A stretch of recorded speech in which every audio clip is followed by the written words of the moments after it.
Undercover boss orders cappuccino at his own café, freezes when he hears manager threatening staff. Hello everyone. Before we begin today's story, I have a small favor to ask. Please hit subscribe and turn on the notification bell so you never miss our channel's new videos. It's quick, free, and the best way to support us in bringing you more dramatic stories. Your support means the world to us. Where are you watching from? Drop your city or country in the comments below. Thank you very much. Let's get back to our main character. The ones who close their mouths end up working 2 shifts. The ones who speak up don't last a week. The words came sharp, like they'd been repeated 100 times. The cafe was bright with yellow walls, the smell of roasted beans hanging heavy, customers lining up with laptops and half-finished conversations. But at that moment, only one thing cut through the manager's voice. Jackson Reeves sat in the corner with a cappuccino cooling in his hand. He wasn't dressed like a man who owned the place. A simple ball cap pulled low, plain black t-shirt, glasses that dulled his gaze. Just another customer, or so it seemed. But the sentence he had just overheard froze him. At the counter, a young barista in a red apron clutched a milk frother like it was armor. Her eyes stayed down, her lips pressed thin, as the manager leaned closer, finger pointing at her chest. He spoke low enough to sound private but sharp enough for half the cafe to hear. Don't forget you're covering tonight too. That's 2 shifts. You don't like it, there's the door. A couple at the window pretended not to notice. One customer shifted uncomfortably but said nothing. Silence filled the spaces where outrage should have lived. Jackson's eyes narrowed. He lifted the cup, sipped, set it down again. The taste didn't matter. What mattered was the weight of what he'd just seen. This wasn't a bad day.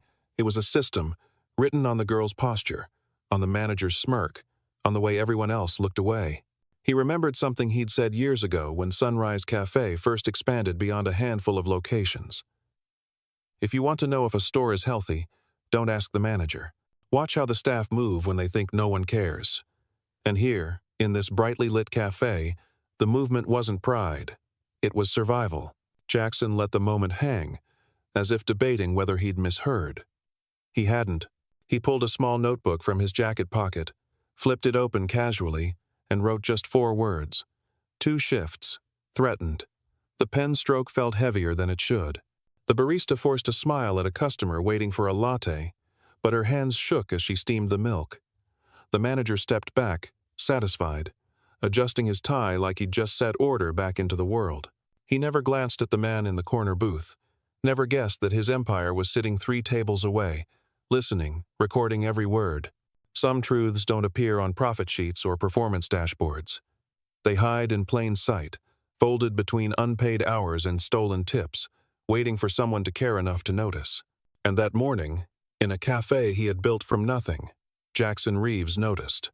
The drizzle outside wasn't heavy, just enough to blur the wide glass windows along the cafe's front. For most customers, it was background noise, a gray curtain between sips of coffee and scrolling phones. For Jackson Reeves, it was a signal. The town itself seemed to want to fog over what was happening inside.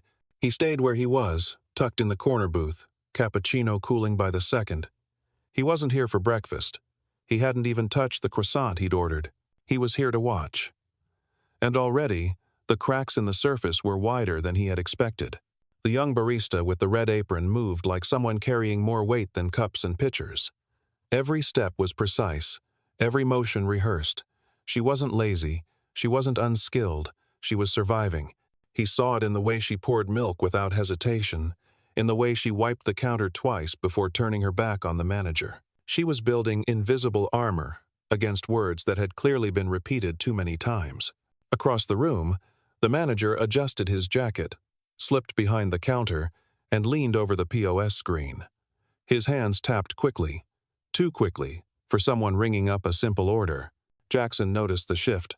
2 other employees were serving drinks, clearing plates, but none of them touched the register. Only the manager and 1 young man with slicked back hair ever approached it. Everyone else orbited around, like satellites locked out of the system. Jackson remembered the last HR dashboard he had read on this branch. Numbers looked fine. Revenue even exceeded forecasts. Yet turnover was nearly double the company average. and staff engagement had sunk to the bottom of the chart. He had chalked it up to local competition, seasonal work, maybe a tough labor pool. But sitting here now, notebook open in his lap, he knew better. This wasn't chance, it was culture. And culture always started at the top. He wrote a line, small but deliberate. Pause controlled by two only. Then another. Others excluded. The words felt heavier than the paper could hold. The red apron barista returned to the floor, tray balanced, a forced smile in place. At table 6, she set down a latte so gently it barely made a sound. At table 9, she slid a muffin across with the same careful hands. And yet, she never went near the register. Jackson leaned slightly forward, enough to catch her eye when she passed by again. "Why don't you run the payments yourself?" His voice was quiet, casual, the kind of question any customer might ask. She didn't stop moving. She lifted an empty cup, stacked 2 plates, leaned just close enough to whisper, "I don't have access." Her words were almost lost beneath the hum of the espresso machine. Only certain roles can take payments. If your name isn't on that list, you don't get digital tips either. Jackson kept his face neutral. "Who decides that?" She nodded faintly toward the counter, where the manager was laughing with a customer, posture relaxed, smile polished. "Brad. He sets the roles. Brad." A name to match the smirk. A man who looked professional on the surface. Sharp suit, expensive pen clipped neatly in his pocket. But now the outline was taking shape, and it was ugly. The barista shifted the tray higher on her arm. She didn't look him in the eye when she added, "Tyler. His nephew always gets full access, always has the morning shifts."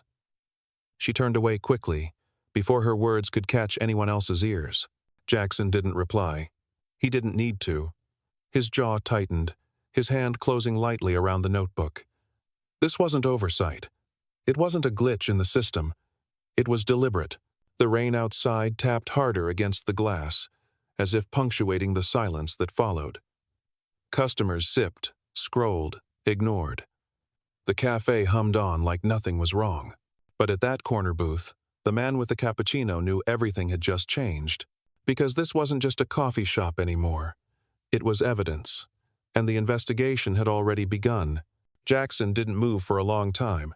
He let the hum of the cafe wash over him, the hiss of steaming milk, the soft tap of cups against saucers, the muted rain beyond the glass. To anyone watching, he was just another tired traveler nursing a half-finished cappuccino. But under the table, his hand rested firmly on the notebook, pages already filling with cracks in the story this branch told on paper. The red apron barista, her name tag read Cassie, moved, with a rhythm that didn't match the others. Her pace wasn't rushed, not sloppy. It was intentional, the kind of pace that comes from knowing exactly how much effort to give and how much to hide. She paused by the counter to grab a clean mug, then leaned just enough to whisper as she set down a plate at another table. "I started writing it down," she murmured, almost to herself. From her apron pocket, she pulled a thin notebook, edges soft from use, cover bent and slightly curled. She didn't hand it to him right away. She held it like something fragile, something she'd guarded too long to trust easily. Finally, she slid it across the table, half hidden beneath the tray she carried. Jackson opened it carefully. Inside, each page was a ledger in miniature. Dates, table numbers, bill totals, POS, displayed tips, and what she actually received. Red ink circled the differences. Margins filled with small notes, times, names. This wasn't a complaint. It was proof. "I've lost more than $600 this month," she whispered, eyes still fixed on the counter where Brad stood smiling with a regular. "But what hurts more is, no one ever asks. Not who divides it, not how." Jackson closed the notebook gently, not like he was finished, but like he was handling something sacred. His chest tightened. A restaurant could weather bad reviews. It could even bounce back from slow sales. But when its best people believed the system itself no longer saw them, that was what killed a business from the inside. Cassie straightened, reclaiming the notebook before anyone else noticed, sliding it back into her apron with the same care she'd shown delivering a latte. She moved off to table 7 without looking back. Jackson lifted his phone under the table, angled just enough to capture photos of every page he'd just read. Each entry, each red circle, each timestamp. Then he slid a folded sticky note from his jacket pocket, wrote a single line in block letters, and slipped it between the first pages before pushing the notebook back toward her when she passed again. "Keep documenting. Don't give this to anyone. Wait for me to return." She gave no sign she'd seen it, only cleared a mug from his table and moved on. At the counter, Tyler, the slick-haired nephew, stood beside the register, arms folded, posture too casual for someone on shift. He tapped the POS screen with his finger, flipping through menus with the ease of someone who'd done it hundreds of times. Not payments, Jackson realized. Permissions. The screen flashed briefly before Tyler closed it again.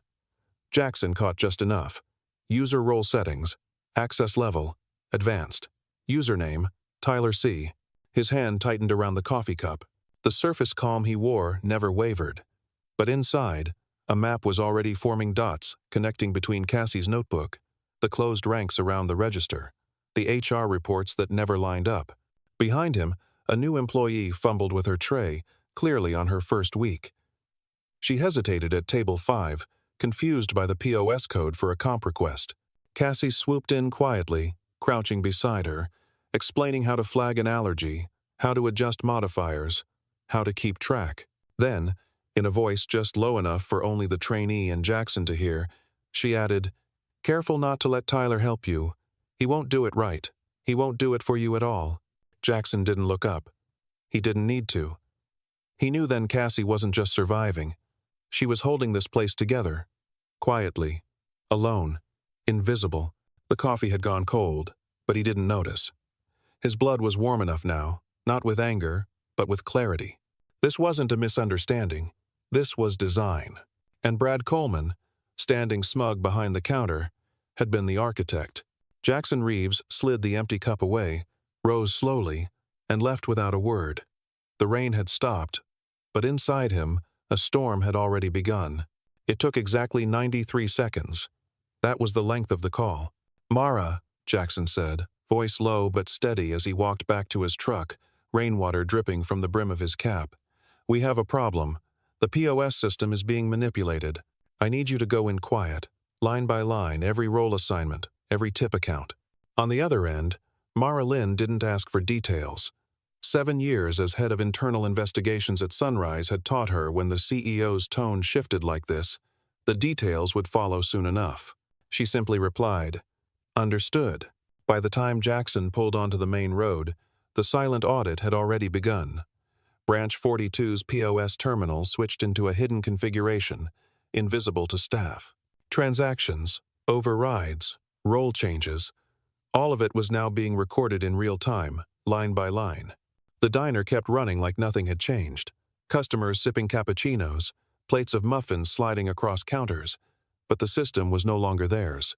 The first findings landed the next morning. Finding number 1.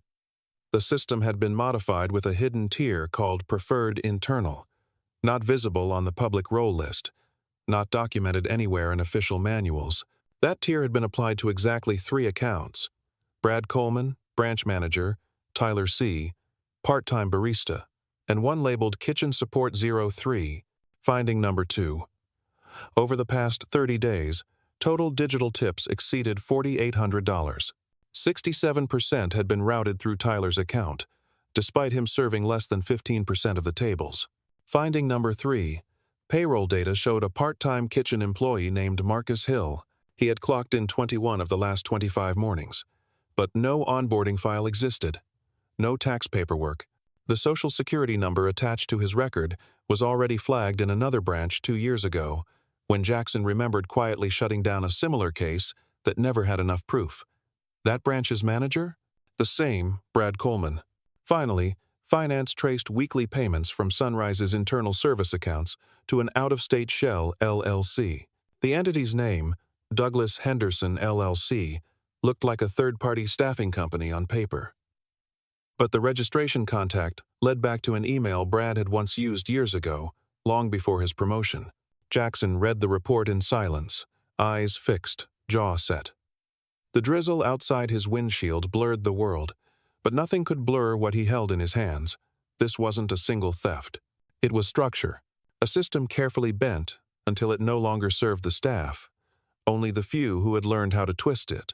He thought of Cassie's notebook, her red circles, the quiet weight in her voice when she whispered about losing $600 in a month. She hadn't been paranoid. She had been exact. That afternoon, he returned to Branch 42, not in disguise. No cap, no hoodie.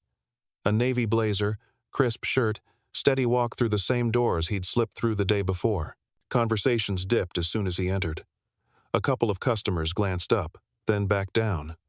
Cassie froze mid-pour, eyes flicking up in recognition. Brad's smile faltered for the first time. Jackson placed a leather folder on the counter, flat, deliberate. He didn't raise his voice. He didn't need to. This cafe runs on rules meant to be fair. Equal tips, transparent roles. That was the design. He opened the folder, revealing copies of the audit. But you rewrote those rules. His eyes locked on Brad. And you thought no one would notice. The room went quiet, the kind of silence that swallows air. Tyler shifted uneasily by the register. Cassie stood still, one hand wrapped tightly around a coffee mug. Brad opened his mouth. Some half-formed excuse about procedures, about misunderstanding. But the documents on the counter told the story better than words. User roles, hidden tiers, shell companies. Numbers don't lie, and neither did the faces of the staff who had lived under his rules. Jackson's voice cut through, calm but final. I didn't build Sunrise so power could be handed down behind closed doors. This ends today. And in that moment, the balance inside the cafe shifted. Not with shouting, not with spectacle, but with truth, laid bare for everyone to see. Brad's face drained of color. He reached for the papers, but Jackson's hand stayed firm on the folder, pinning the truth where everyone could see it. For the first time, the manager who always carried himself like the owner looked small, exposed under the soft hum of the cafe lights. You don't understand, Brad started, his voice tight. It's how we keep things running. Staff don't get it. They wouldn't understand the allocations. Jackson didn't flinch. He leaned slightly forward, voice calm but sharp. Allocations? He tapped one page, the red circle around the number 67%. You mean funneling tips into your nephew's account? You mean creating ghost employees so payroll would cover money you couldn't explain? Customers who had been pretending not to listen now raised their eyes. The couple near the window stopped mid-conversation. Even the hiss of the espresso machine seemed to fade, like the room itself was holding its breath. Cassie stood frozen behind the counter, mug still in her hand. Tyler shifted closer to the register, shoulders stiff, jaw clenched. His confidence wavered now that someone else controlled the room. Jackson straightened, voice steady, cutting through the silence. I've seen this before. 2 years ago, at another branch. Same tricks, same signatures, same manager. That case was dropped because we didn't have proof. But now? He tapped the folder again. Now we do. Oh. Brad swallowed hard, eyes darting to the staff around him, then back to Jackson. You're making a mistake. You don't know what this place is like. You don't know what it takes to keep the numbers up. Jackson's tone didn't change. You're right. Numbers matter. But not at the expense of the people who make those numbers possible. He turned slightly, looking toward Cassie, the people who carry this place on their backs, while someone else rewrites the rules. Oh. Cassie's eyes widened, the words hitting harder than any defense she'd ever heard from a superior. She didn't speak, but her silence carried something new recognition that someone had finally seen her. Jackson slid a single sheet from the folder and laid it flat on the counter. The audit summary. Black and white, no room for excuses. This document is already with corporate compliance. As of now, you are suspended pending investigation. Security will escort you out. Brad's mouth opened, closed again, no words finding their way through. His nephew stepped back from the register, suddenly very interested in the floor.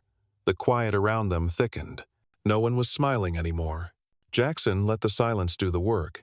He didn't raise his voice. He didn't gloat. He simply placed the weight of truth where it belonged. Then he turned, eyes moving across the staff one by one, steady and deliberate. I didn't come here to watch people get silenced into working double shifts. I didn't come here to watch tips vanish into accounts that never earned them. I came here to make sure the people who serve our customers with dignity are treated with dignity themselves. A murmur ran through the cafe, not applause, not cheers, just a ripple of relief, quiet but real. For the first time, the balance of power tilted away from fear. Brad stepped back, eyes hollow. He didn't resist when two regional compliance officers summoned quietly by Mara's team that morning entered through the side door. They approached without drama, no raised voices, no scene, just presence.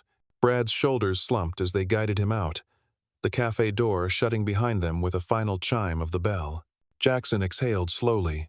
The storm inside him eased, replaced by something steadier. Justice wasn't loud. Sometimes it was as quiet as a notebook in a barista's apron, as steady as numbers on a page, as small as a single voice refusing to look away. He turned back to the counter, meeting Cassie's eyes. "Get your team together. Things are about to change." And in that moment, the hum of the cafe returned not as background noise, but as a promise. This place would no longer survive in silence. It would live in fairness. The cafe ran like nothing had happened, but everyone inside knew different. Brad was gone, escorted out with no promise of return. Tyler stayed frozen near the register until one of the compliance officers quietly asked him to step aside. The screen lit up under new credentials, the hidden roll tier gone, the access restored to default.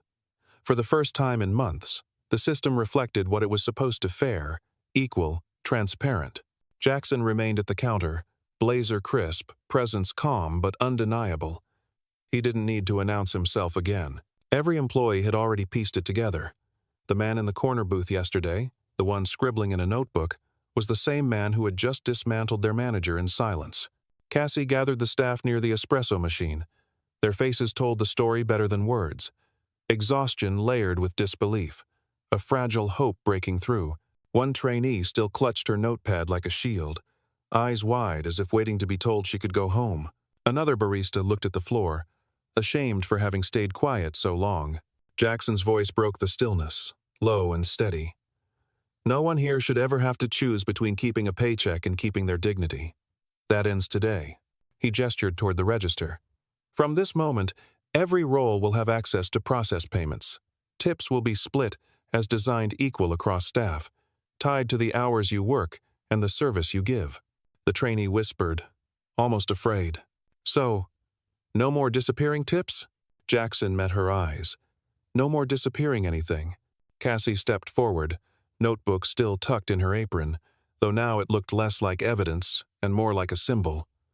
"I thought no one would ever see," she said softly. Jackson's gaze was steady. "You saw. You wrote it down. And because of that, everyone else can stand here today without wondering if they're crazy." He paused. "That's leadership, Cassie. Don't ever forget it."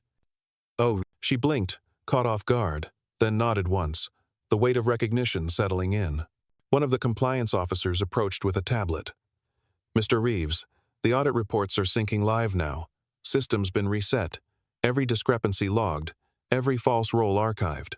Jackson signed the screen, then looked back at the staff. "This isn't about punishing one manager. It's about making sure the system never forgets who it was built for. You, huh?"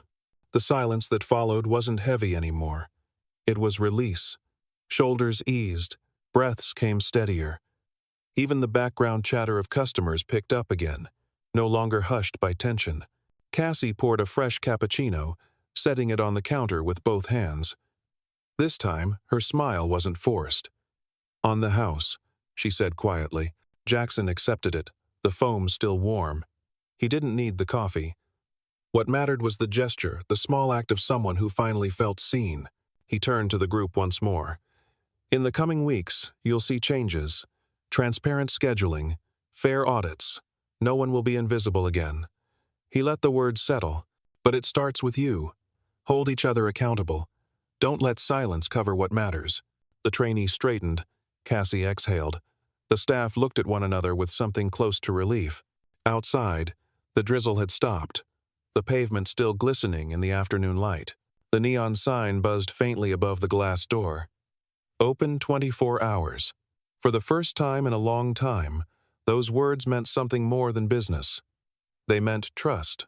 Jackson lifted the cappuccino, took a slow sip, and set it down with care.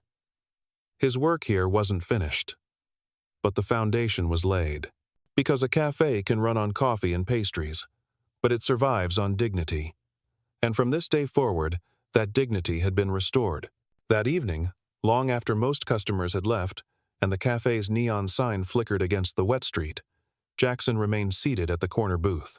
The same booth where, only a day earlier, he had written down the first cracks in silence. Now, the air felt lighter, but the work wasn't done. Mara called just before closing. "Audit completed," she reported.